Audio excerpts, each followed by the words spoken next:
Lana Turner's existence was never a polished MGM romantic melodrama. It was a labyrinth teeming with restless ghosts, shrouded by the iron-fisted media moguls of a bygone era. The world remembers her as the Sweater Girl, a sex symbol meticulously manufactured by the cold, calculating gears of the Hollywood machinery, and by that staggering clinical statistic, 7 husbands across 8 marriages. Behind the blinding glare of the headlines lay a naked, bone-chilling reality, where notorious fixers like Howard Strickling utilized bribes and visceral threats to entomb every stain within the obsidian dark. In that ruthless Gilded Age, the studios did not merely purchase talent for the screen. They possessed the power of life and death over both the soul and the most lightless secrets, transforming artists into magnificent prisoners shackled within their own radiance. On a suffocating night in late June 1995, within a stagnant apartment in Century City, as the ravages of throat cancer decapitated her golden voice, Lana Turner used her final flickering strength to reach for the frayed, leather-bound memoir resting upon her lap. On the cover, she had painstakingly etched a small inscription in purple ink, bled and faded through the passing decades. To F, the only one who holds the key to my heart, Frank Sinatra. This was no ledger of assets or cinematic glory, but a terminal, jagged confession, a muffled, soul-crushing sob for an illicit yet singular love. With trembling fingers, she turned the yellowed, bone-dry pages, summoning the name of the man who had planted the seeds of her greatest agony and her most profound ecstasy, the only man she truly loved amidst a forest of hollow, vacant body doubles. For decades, the predatory tabloids hungered to the point of madness for a single shard of photographic evidence of their bond, yet every assault shattered against the studio's unyielding firewall.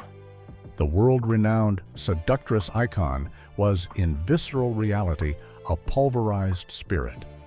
A woman forced to perform through 8 public marriages simply to entomb a singular, haunting truth.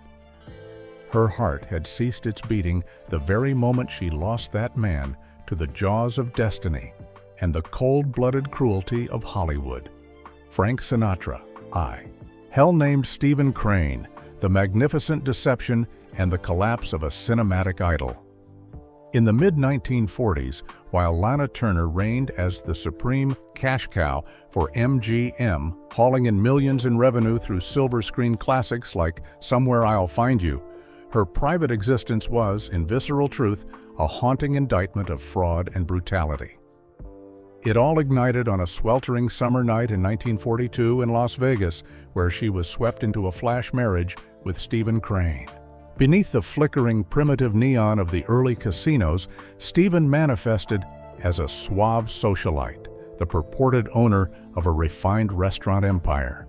Yet, a horrifying reality detonated immediately following the honeymoon. Stephen was actually a professional swindler, with suspended sentences for financial fraud looming over his head. Lana was paralyzed to discover she was not his only wife. Stephen's divorce from Carol Ann Bierman was a legal phantom that had not yet taken effect. In a single night, the grand icon worshipped by all of America was suddenly transformed into an inadvertent bigamist, a lethal stain capable of incinerating her career in an era of draconian morality clauses. The true horror commenced when the marquee lights died and the heavy doors of the villa at 720 North Bedford Drive groaned shut. This was no sanctuary for a Beverly Hills icon. It was a suffocating void constructed upon a scaffolding of lies. Stephen Crane, drowning in debts from high-stakes gambling with Mickey Cohen's mob, quickly stripped away his mask. He viewed Lana as nothing more than a commodity to be strip-mined and a vessel into which he could vomit his own failures. The relentless, jagged quarrels over money and infidelity frequently culminated in Stephen unleashing a predatory fury upon her. To safeguard the white swan image the studio had so painstakingly engineered, Lana was forced to inhabit a ruthless double life. There were nights when the tension erupted into bone-chilling violence, forcing her toward the phonograph. With fingers trembling in terror, she would drop the needle onto Tchaikovsky's soaring symphonies, frequently the haunting movements of Swan Lake. The high-fidelity celestial melodies were cranked to an absolute deafening volume, not for appreciation, but as a terminal effort to drown out the sound of shattering porcelain and her own soul-crushing sobs. This visceral contrast between divine harmony and a mangled reality created a tragedy entombed behind layers of thick velvet curtains, where even the neighbors in Beverly Hills chose a complicit silence to preserve the gilded radiance of the elite. The crushing weight of maintaining this happiness mask shoved Lana into a terminal downward spiral of self-destruction. She began to hunger for seconal, the barbiturates the stars called red candies, to secure a jagged, dreamless sleep, only to later ingest benzodrine stimulants just to stand upright beneath the studio lights the following morning. At every dawn, Lana sat paralyzed for hours before the mirror in the MGM makeup department like a magnificent mummy. There, the industry's elite maintenance crews performed a cold, clinical ritual. They applied the thickest layers of specialized pancake foundation to surgically conceal the livid violet welts on her neck and the jagged abrasions on her arms. Lana gazed into the glass, watching herself slowly transmute into a vacant wax mannequin, forced to strangle an agonizing pain to smile and fulfill the hypocritical morality of her contract, while in reality she was being pulverized by the very man the world called her husband. The zenith of this depravity detonated at the Thalberg building of MGM, within the stark, bleached white office of Louis B. Mayer, the Cathedral of Arrangements. Lana collapsed at the feet of this gargantuan power, weeping until her eyes were dry in a state of absolute, unmitigated humiliation, begging for a divorce.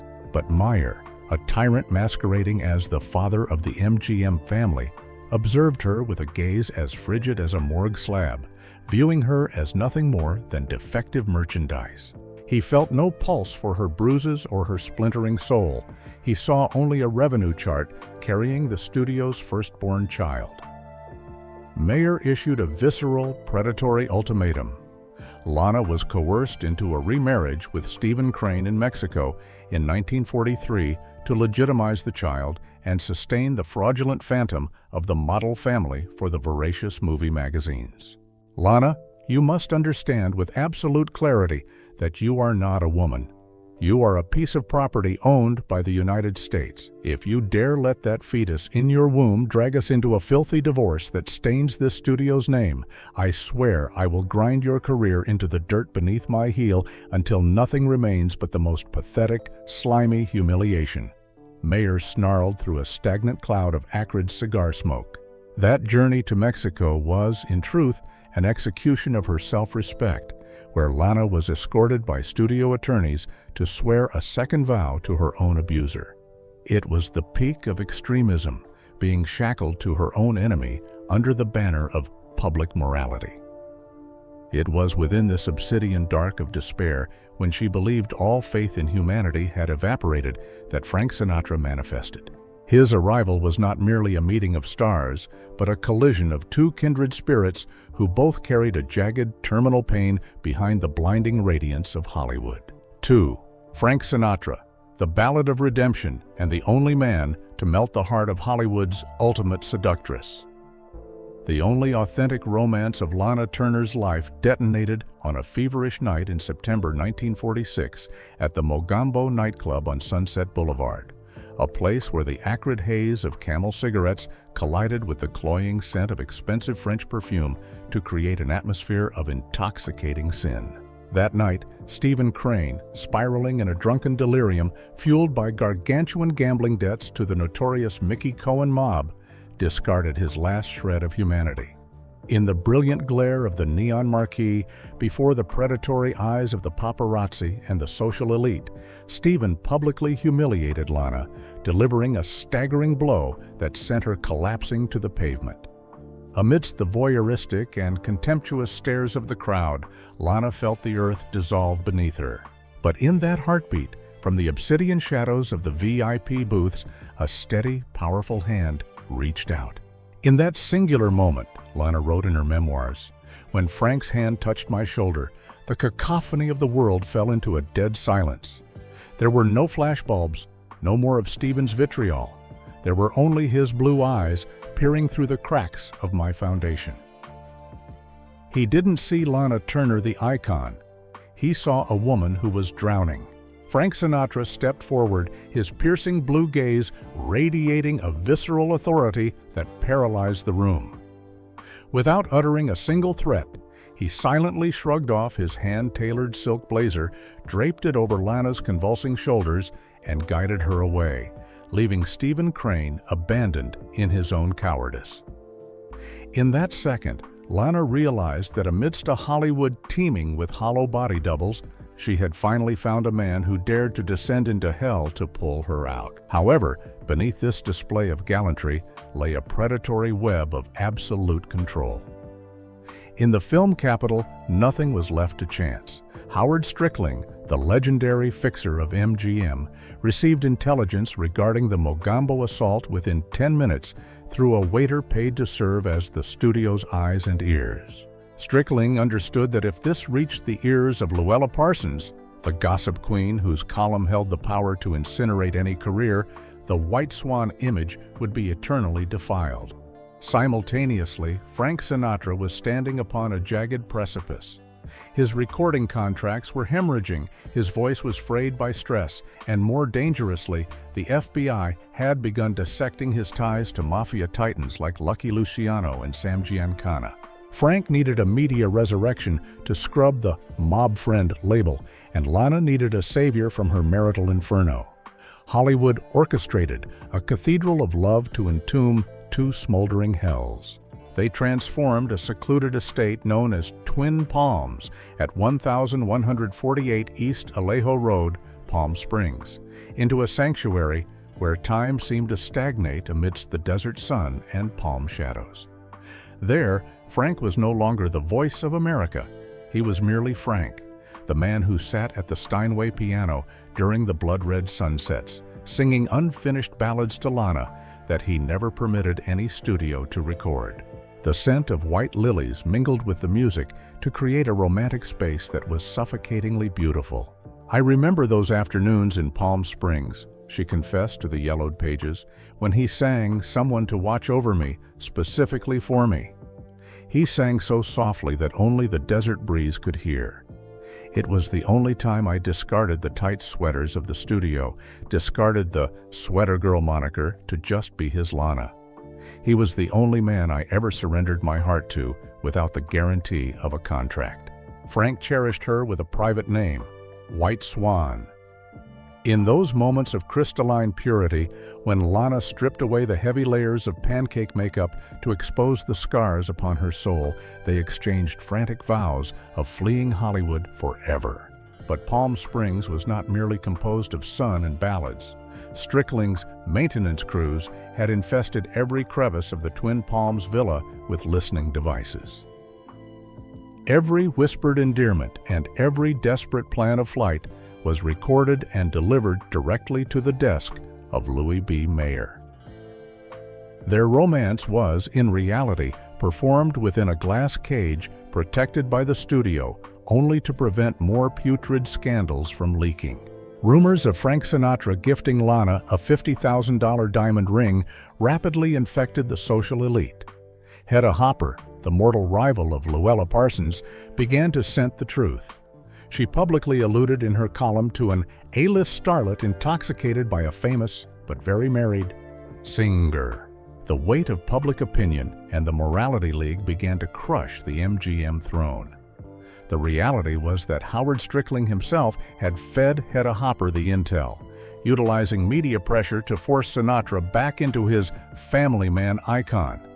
If Frank refused, MGM threatened to unleash the evidence of his Chicago mob connections.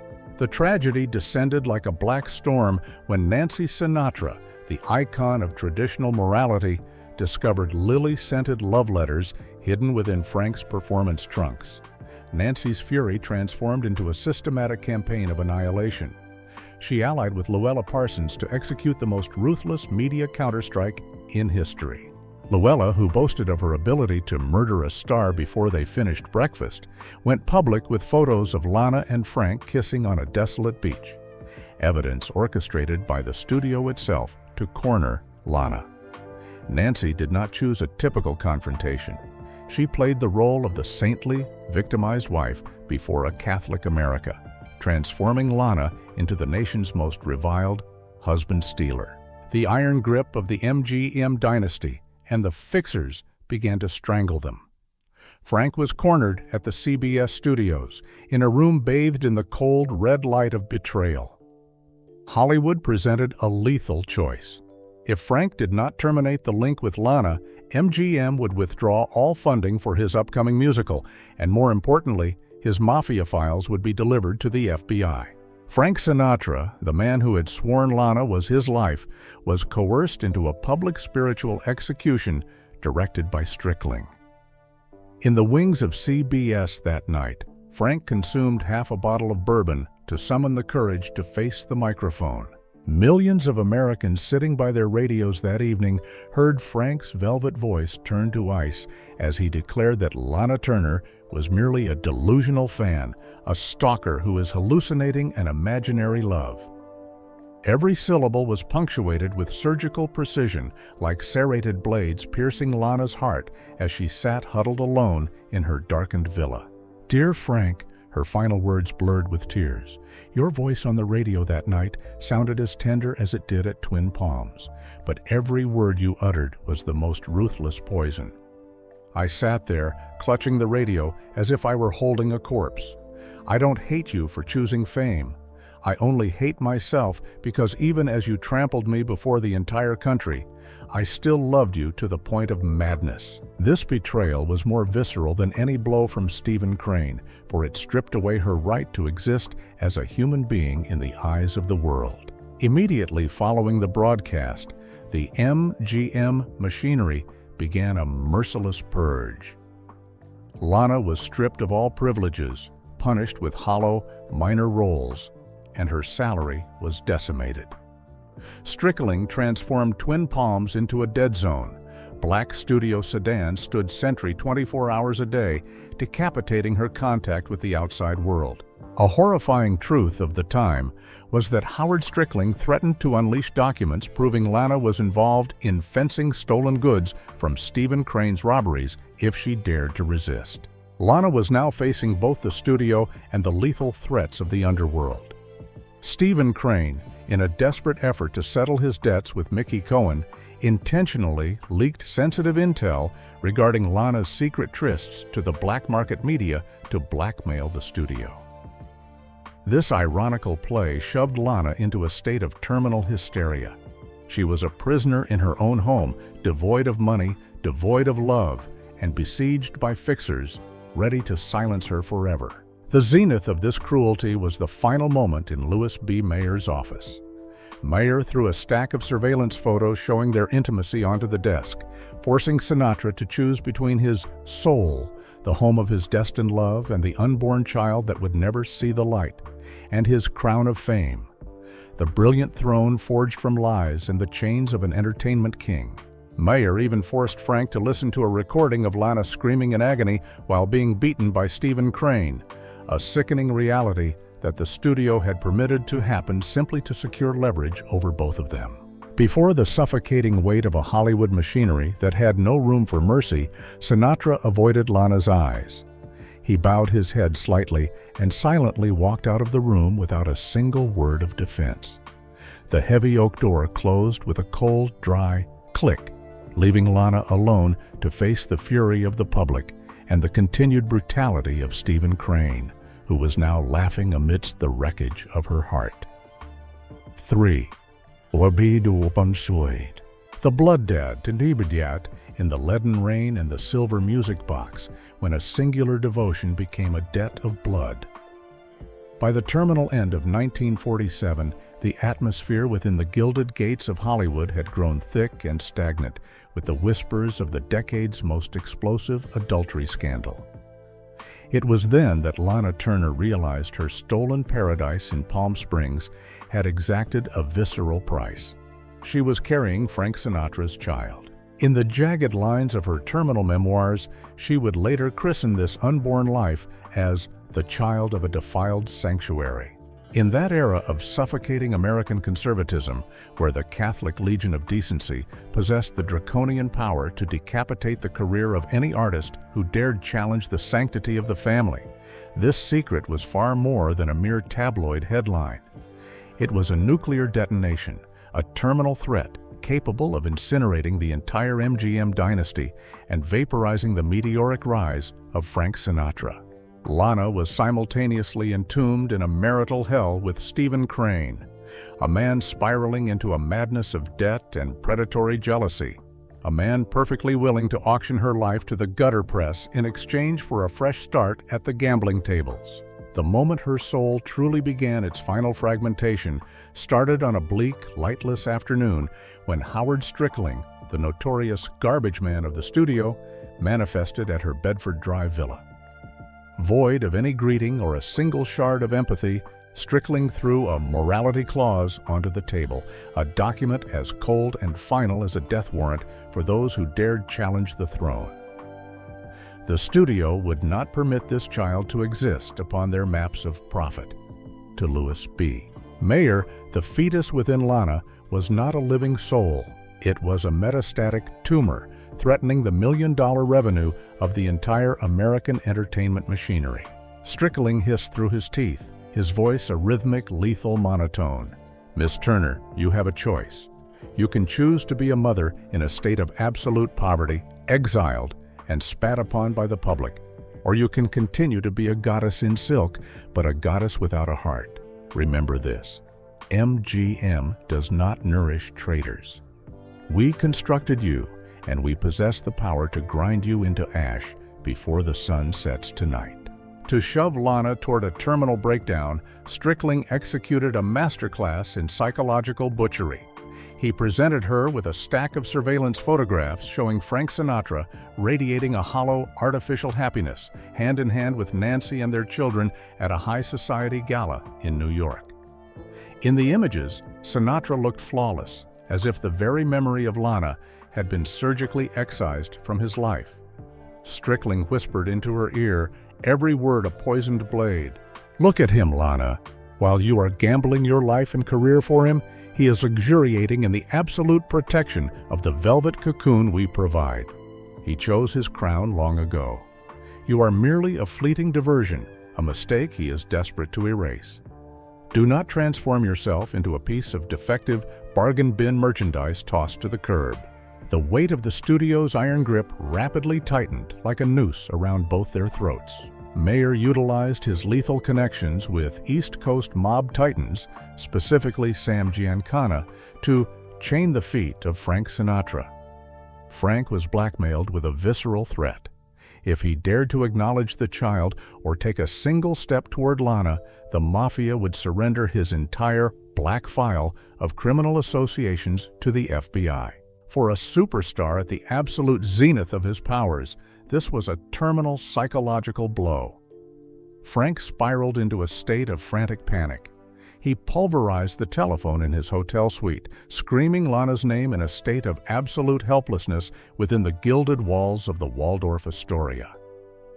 Outside his door stood stone-faced bodyguards in dark glasses, soldiers of Sam Giancana, monitoring his every breath, turning his luxury suite into a high-fidelity prison. Meanwhile, back in Beverly Hills, Lana Turner's private inferno grew even more depraved. The studio orchestrated a horrifying psychological play by coercing Stephen Crane, the destitute, abusive husband, to act as her 24/7 jailer. Crane was promised a total erasure of his gambling debts if he could tame Lana. There were nights when Crane would deliver a staggering blow, sending Lana collapsing to the floor in front of Strickling himself, simply because she tried to reach for the radio to hear Frank's voice. The studio did not intervene. They permitted this physical butchery to proceed as a method of decapitating her will to resist. Lana Turner, the most radiant woman on the silver screen, was now a living mummy, her eyes vacant from an overdose of Seconal red candies and benzodrine stimulants used to paralyze her awareness of a disgusting reality. On a night in October 1947, as Los Angeles groaned beneath a rare, leaden desert storm, cold and dense as an omen of death, the blood play finally reached its climax. A black, plateless Cadillac arrived silently at the rear entrance of the villa. Howard Strickling himself sat at the wheel, as silent and unyielding as an executioner escorting a prisoner to the gallows. Lana sat in the obsidian dark of the back seat, trembling within a cavernous black velvet cloak to conceal the burgeoning form of a mother. She begged Strickling to let her call Frank one last time, just 10 seconds. But he only observed her through the rearview mirror with a gaze of frozen iron. Mr. Sinatra is occupied performing the role of a model father for all of America on live television tonight. You should prepare to perform the greatest role of your life, the role of an icon without a soul. They drove her to a clandestine private clinic buried in a desolate alley on the city's outskirts, a ghost address used to incinerate the mistakes of the elite. The atmosphere reeked of a lethal chill, the stench of sharp antiseptic mingling with the moldy damp of walls stained by sprawling shadows. Lana was shoved into a lightless room where an anonymous doctor with cadaverous, unblinking eyes stood waiting. The procedure was executed without general anesthesia.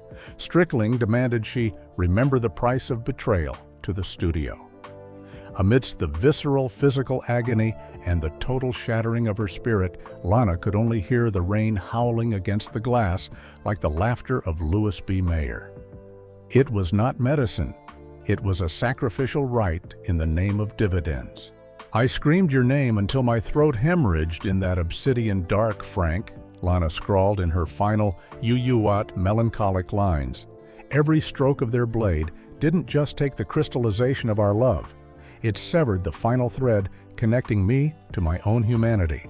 I felt myself dying on that freezing operating table, while the rain outside sounded like the cackling of demons in suits. That night I realized I was no longer a human being. I was merely a piece of property being maintained to ensure the studio's profit.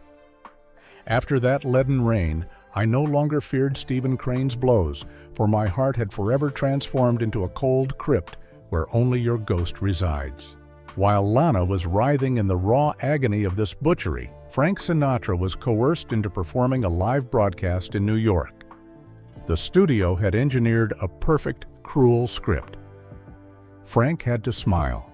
He had to sing ballads of hope and joy before millions of Americans, while the only woman he loved was enduring the most horrifying spiritual execution in Hollywood history. That night, immediately after the studio lights died, Frank Sinatra collapsed on a bathroom floor, vomiting blood and hard bourbon in the throes of a terminal nervous breakdown. Yet, by the next dawn, under the crushing weight of Mayer and the mob, he was forced back into a tailored suit and a hollow smile to continue the magnificent deception. It was the exorbitant price for the crown, the betrayal of his soul to preserve the voice. In the shadows of this coerced betrayal, Frank managed to slip through the cracks of the surveillance via one final underground covenant. Through a secret courier, Frank delivered a singular memento to Lana the moment she emerged from the nightmare of the clinic. It was an exquisite silver music box, its lid intricately engraved with a pair of white swans spreading their wings amidst shimmering waves. Inside was a hidden compartment concealing a handwritten letter soaked in tears and the sharp scent of high-proof bourbon. To my white swan they may use power to chain my feet, they may use humiliation to gag my mouth before the world, but my soul has forever remained in our Palm Springs sanctuary from the second I saw you collapse at the Mogambo. Forgive me for this cowardice, for I cannot lose the voice. The only thing I have left to nourish my love for you from afar, and to pay the blood debt I owe you and that poor soul for a lifetime. I vow that my heart shall remain closed from this night on, and my singing shall be for you alone, even if the whole world is listening. From that leaden, rainy night, the authentic connection between them was officially executed by the Hollywood machinery. The studio constructed a massive media firewall, forcing Lana back into the arms of Stephen Crane, now a paid jailer, to perform the happy family charade to silence the public. Lana lived the following years in a dense fog of sedatives and relentless psychological torment. Lana Turner, the goddess of desire, had in truth become a magnificent mummy, entombed in a disgusting marriage solely to protect MGM's balance sheets. She entombed that music box and Frank's letter in the deepest hidden drawer of her vanity, the very place where she spent hours each day as makeup artists applied her radiant mask, concealing the scars that would never close. For the next 50 years, through a succession of hollow marriages, she carried that music box as a sacred terminal relic. The agonizing reality was that no matter who the world saw her with, every night when the marquee lights died, she sat alone in the dark, opening Frank's memento to find a shard of warmth from the only man she ever truly loved amidst a Hollywood teeming with absolute deception, ruthless cruelty, and stolen souls. 4. When the marquee fades, the terminal farewell and the testament of a heart forever bound to the gallant rogue. Under the suffocating pressure of public opinion and the predatory absolute control of the MGM dynasty, the nation's voice was ultimately coerced into bowing before the altar of his respectable ambassadorial image. The clinical cruelty of that orchestrated performance was manifested with bone-chilling clarity through a family reunion Christmas photo shoot, meticulously manufactured by the studio at the end of 1947. It was a mockery of fate, a visceral irony of the most jagged sort. At the exact moment Lana Turner was writhing in the raw, physical agony and soul-piercing solitude following her secret blood sacrifice at the clandestine clinic, Frank was being thrust onto the covers of America's most prestigious magazines, radiating a ghastly, artificial glow. Amidst the sprawling, glittering boughs of a Christmas tree, he sat there, executing a forced, hollow smile beside Nancy and the children. Behind the camera, the fixers and studio handlers stood like watchful vultures, surgically adjusting every gaze and micro-expression to ensure not a single shadow of melancholy or terminal regret could infect the frame. The American public saw only a refined gentleman, a model patriarch. They never suspected they were witnessing a pulverized soul utilizing his own smile to fulfill the most draconian survival contract in history. He was shackled to the role of the perfect family man, but his heart remained permanently entombed at the Twin Palms Sanctuary with Lana, amidst the heavy, cloying scent of lilies and those unfinished ballads that were never meant for the world to hear. That public betrayal of 1947, when he ruthlessly dismissed the woman he loved as nothing more than a delusional fan, was not born of a lack of devotion, but was a blade sharpened by the cold gears of the Hollywood machine.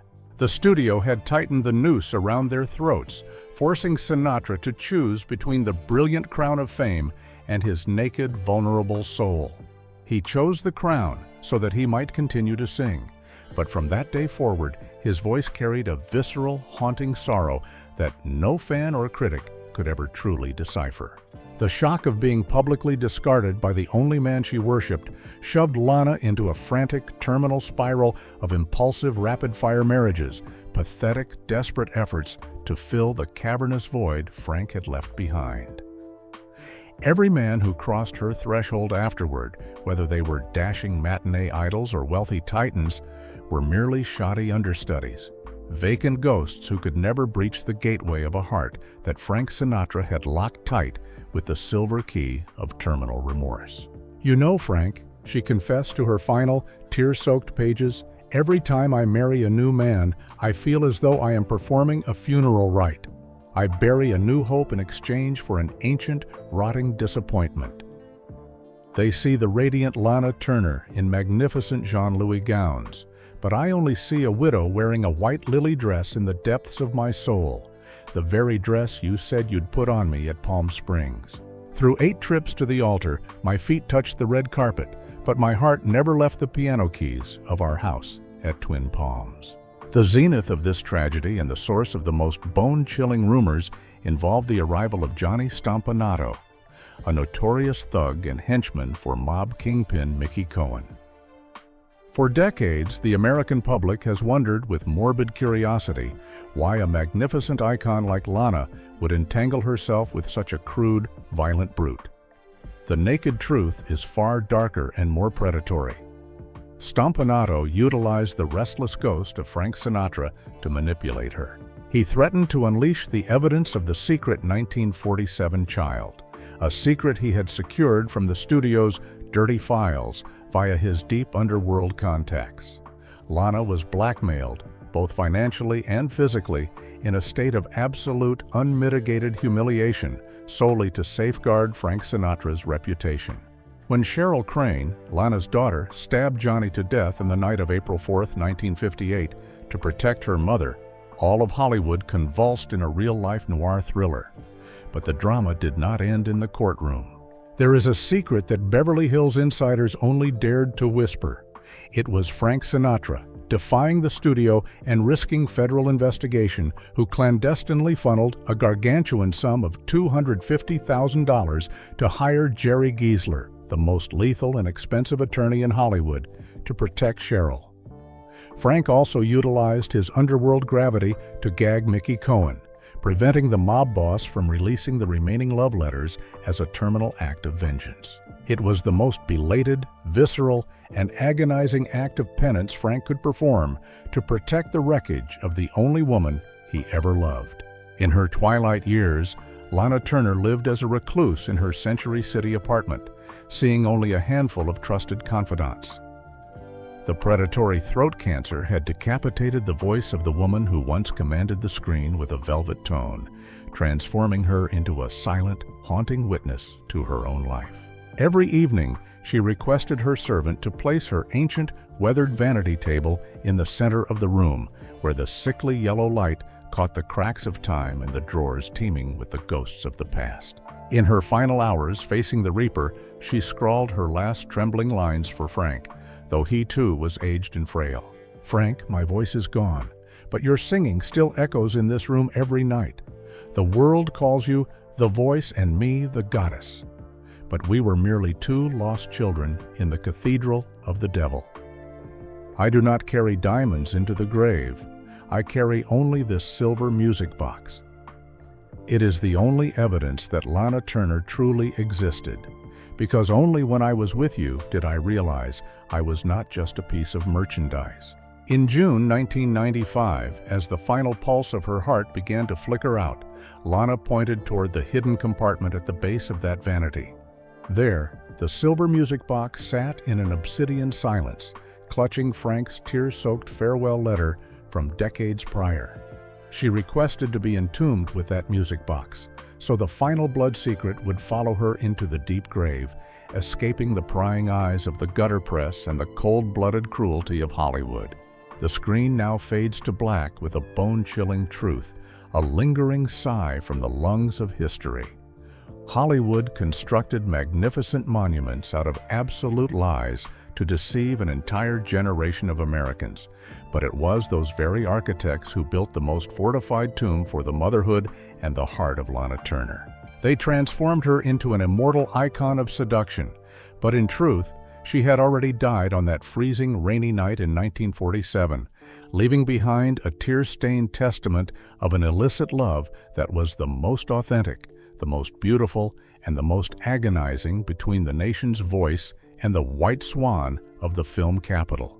As the final melody of the silver music box fades into the void, Lana Turner's greatest secret disappears with her, leaving behind only the legend of a true love that neither the brilliant radiance nor the terminal darkness of Hollywood could ever extinguish. If you have been moved by this tragic odyssey of two screen legends, please show your support by liking and subscribing to our channel as we continue to exhume the tear-soaked history buried behind the velvet curtain.